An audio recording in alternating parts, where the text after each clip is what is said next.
दोस्तों नमस्कार। मेरा नाम प्रकाश है। मैंने आज 10वीं कक्षा की उपवाचक अपने स्कूल को एक उपहार के बारे में बोलना चाहता हूँ। తాను చదువుకున్న స్కూల్కి ఒక బహుమతి అనే పాఠం। कवि ऋतुभूषण। कवि పేరు ऋतुभूषण। अपने पुराने स्कूल में वह एक मेधावी छात्र रहता था। అతని యొక్క పాత స్కూల్లో ఒక మేధావి విద్యార్థి ఉండేవాడు। पिछले 5 वर्ष से वह हर वर्ष कक्षा में सबसे आगे था। గడిచిన 5 సంవత్సరాల్లో ప్రతి సంవత్సరము తరగతిలో అతడే ముందుండేవాడు। उसे कहानियों की किताबों पढ़ने का शौक था। అతడికి కథల పుస్తకాలు చదవడం అంటే చాలా ఇష్టం।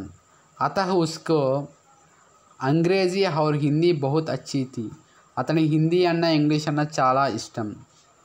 उसे सामान्य ज्ञान की पुस्तकों पढ़ना भी बहुत पसंद था। అతడికి జ్ఞానాన్ని పెంచుకునే పుస్తకాలు చదవడం అంటే చాలా ఇష్టం। और इससे उसका विज्ञान और इतिहास का ज्ञान भी विकसित हो गया है। దీనితో అతని యొక్క విజ్ఞానం మరియు ఇతిహాసాల పట్ల తనకున్న జ్ఞానం అనేది పెరిగింది।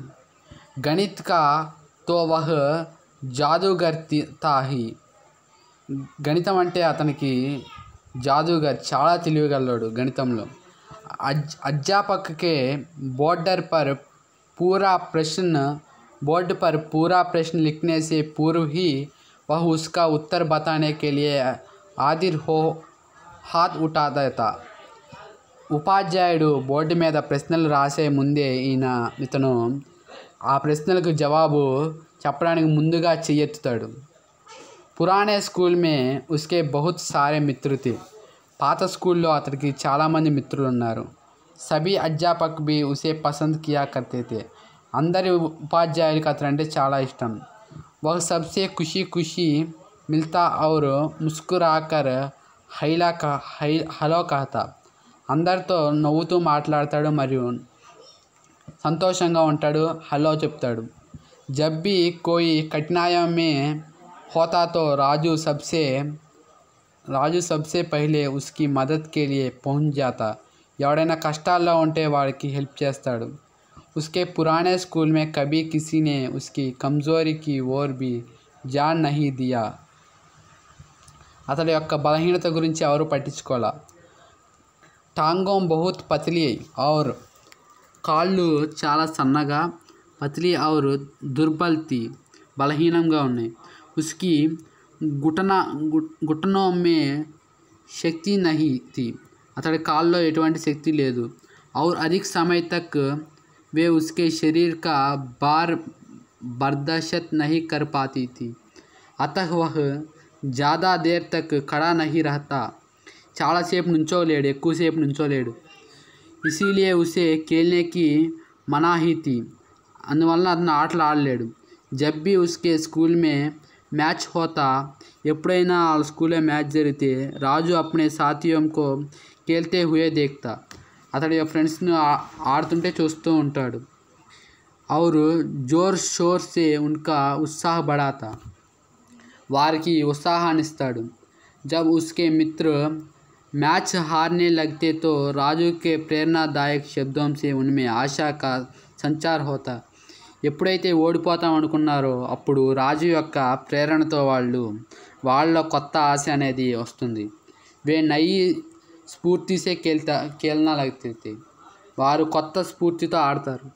सारी रात राजू अपने पुराने स्कूल के विषय में सोचता रहता।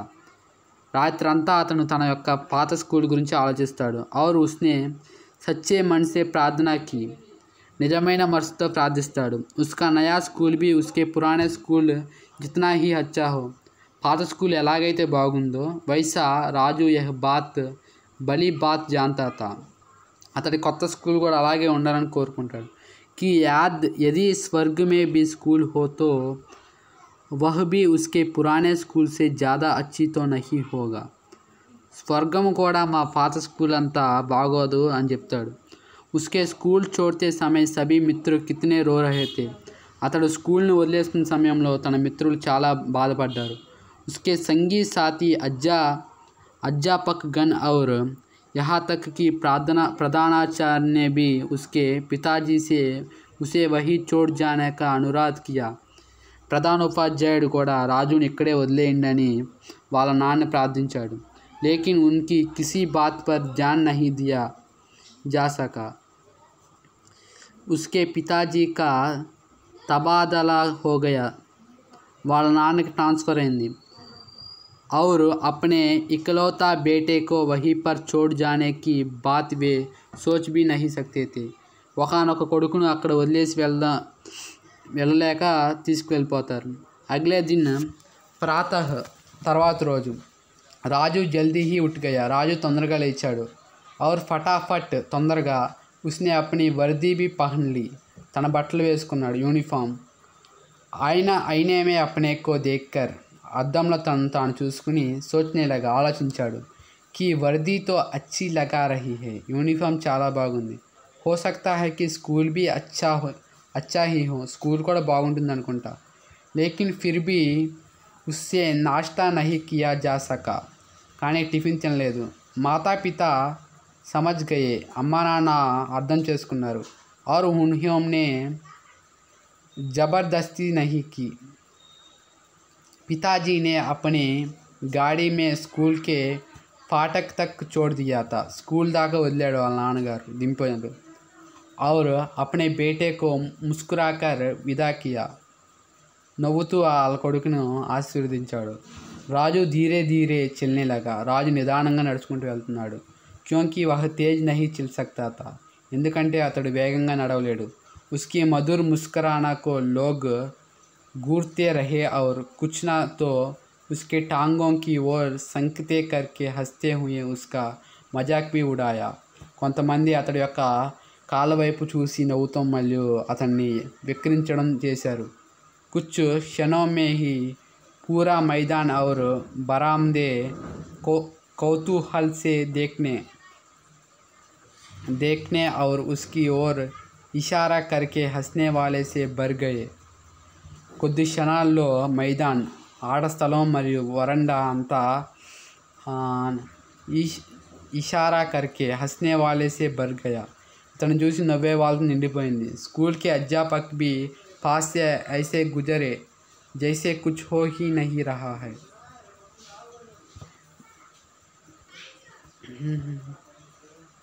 जब पहला पीरियड आरंभ हुआ था. తర్వాత మొదటి పీరియడ్ ప్రారంభమైంది. అధ్యాపక్ ने రాజు को कक्षा में सबसे पीछे बिठा दिया. ఉపాధ్యాయుడు రాజుని అందరికన్నా వెనకాల కూర్చోబెట్టాడు. जब राजू से उसका परिचय पूछा. రాజుని తన గురించి అడిగాడు. गया तो उसने बताया. రాజు చెప్పాడు. कि वह एक गाँव के स्कूल से आया. నేను ఒక గ్రామంలో ఉన్న పాఠశాల నుంచి వచ్చాను. इस पर छात्रों को हंसी आई. దీన్ని చూసి అక్కడ విద్యార్థులందరూ నవ్వారు. मधुर स्वभाव वाले राजू ने इसके पहले गुस्से को कभी भी महसूस नहीं था. वह स्वयं को यही समझाता रहा कि अभी धैर्य रखने की ज़रूरत है. అతడు ఎప్పుడు కోపం తెచ్చుకోడు. అతడు అనుకున్నాడు, ధైర్య రఖనేకి జరూరత్ హై. ఇప్పుడు మనం ధైర్యంగా ఉండాల్సిన అవసరం ఉంది అనుకున్నాడు. జల్దీ హీ సబ్ కుచ్ ఠీక్ హో జాయేగా. తొందరగా అంతా నయమైపోతుంది. లేకిన్ పూరే దిన్ హర్ పీరియడ్ మే యహీ వ్యవహార్ దుహరాయా జా రహా థా. ప్రతి పీరియడ్లో ఇదే ఈ విధంగానే జరుగుతుంది. రాజుతో కిసి అలగ్ హీ మిట్టీ కా బనా హువా థా. उसने यह प्रमाणित करने का निश्चय किया ताकि गाँवों के स्कूल शहरों के बराबर ही अच्छा होते हैं. గ్రామంలో ఉన్న పాఠశాలలు నగరంలో ఉన్న పాఠశాల కన్నా చాలా బాగుంటాయి అని చూపిద్దాం అనుకున్నాడు. उस शाम राजू ने ఆ రోజు సాయంత్రం రాజు ने अपने माता पिता को कुछ नहीं बताया. వాళ్ళ అమ్మా నాన్నకి ఏం చెప్పలేదు. उनके जिज्ञासापूर्ण प्रश्नों पर मुस्कुराकर रह गया. क्योंकि वह झूठ भी नहीं बोलना चाहता था. వాళ్ళ అమ్మా నాన్న అడిగిన ప్రశ్నలకి ఎటువంటి సమాధానం చెప్పలా, నవ్వుతూ ఉన్నాడు మరియు అబద్ధం కూడా చెప్పాలనుకోలేదు. అగలా దిన్ రెండవ రోజు తర్వాత రోజు उससे और अगला और फिर महीने का हर दिन उसके लिए ऐसी ही रहा, इलागे जरूरतुंदी। उसकी कक्षा में उसके हाथ उठाने पर भी उसे प्रश्नों का उत्तर नहीं देने दिया गया है। అతడు ప్రశ్నలకి సమాధానం పెట్టడానికి చేయెత్తినా కానీ అతని సమాధానం చెప్పనివ్వలేదు. उसका कोई मित्र भी नहीं बन पाया था, అతడికి ఎవరూ మిత్రులుగా అవలేదు. आधी छुट्टी में जब बाकी सभी लड़के खेलने जाते तो वह कक्षा में ही बैठा रहा था. అందరూ ఆడుకోవడానికి వెళ్ళినప్పుడు రాజు క్లాస్లోనే ఉండేవాడు. अब तक पूरा स्कूल जान गया था कि राजू एक गमवारा लड़का है और उसे अपने गांव के स्कूल का बड़ा घमंड है. రాజుకి తన ఊళ్ళో స్కూల్ అంటే చాలా గర్వం. आखिर राजू ने इस स्थिति से निपटने के लिए बड़ी चतुराई से एक योजना बनाई.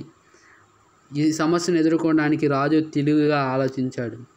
कक्षा के अध्यापकों के द्वारा प्रश्न पूछे जाने पर उसने हाथ उठाना ही बंद कर दिया. ఉపాధ్యాయులు ప్రశ్నలు అడిగినప్పుడు అతను చెయ్యెత్తడం ఆపేశాడు.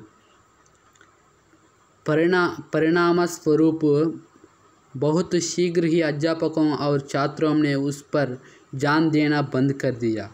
అతడి మీద శ్రద్ధ పెట్టడం ఆపేశారు. రాజు यह जानता था कि महीने के बाद उसकी वार्षिक परीक्षा होने वाली है.